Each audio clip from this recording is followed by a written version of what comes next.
આરીફ પટેલ છે. આજે હું સવારે હેપી એક્યુપ્રેશર સેન્ટરની અંદર જ્યારે આવ્યો ત્યારે મારા ગળાની અંદર થોડુંક દુખાવો હતો અને સાથે સાથે મને શરદી જેવા સિમ્ટમ્સ પણ હતા.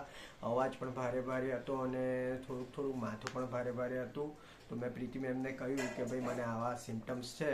તો એમણે પ્રેશર પોઈન્ટ્સ જરાક થોરોલી ડાયગ્નોસિસ કર્યું. લગભગ અડધો કલાક જેવું એમણે થોરોલી પ્રેશર પોઈન્ટ્સને ડાયગ્નોસ કર્યા પછી એમને લગભગ આ જે થેરાપી કરી અને અત્યારે મતલબ ગળું તો દુખાવાનું જ્યારે મેં પ્રેશર પોઈન્ટ્સ જ્યારે દબાયા ત્યારે જ મને 50% તો ત્યારે જ ફરક પડી ગયેલો અને બાકીના જે સિમ્ટમ્સ હતા એ પણ ઓલમોસ્ટ 90% જેવા મતલબ કે ટોટલી ગોન થઈ ગયા છે. અત્યારે બી ગળામાં સારું છે ને? અત્યારે ગળું તો મને ટોટલી મને એવું લાગતું જ નથી કે મને કોઈ એવો પ્રોબ્લેમ હતો. અને શરદીના સિમ્ટમ્સ જે એમણે કરેલા અને જોડે જોડે જે એમણે ઇમ્યુનિટીના જે પોઈન્ટ્સ બી કરેલા એનાથી પણ મને બહુ જ સારો એવો ફરક પડી ગયો છે. તો thanks to happy acupressure centre. Thank you.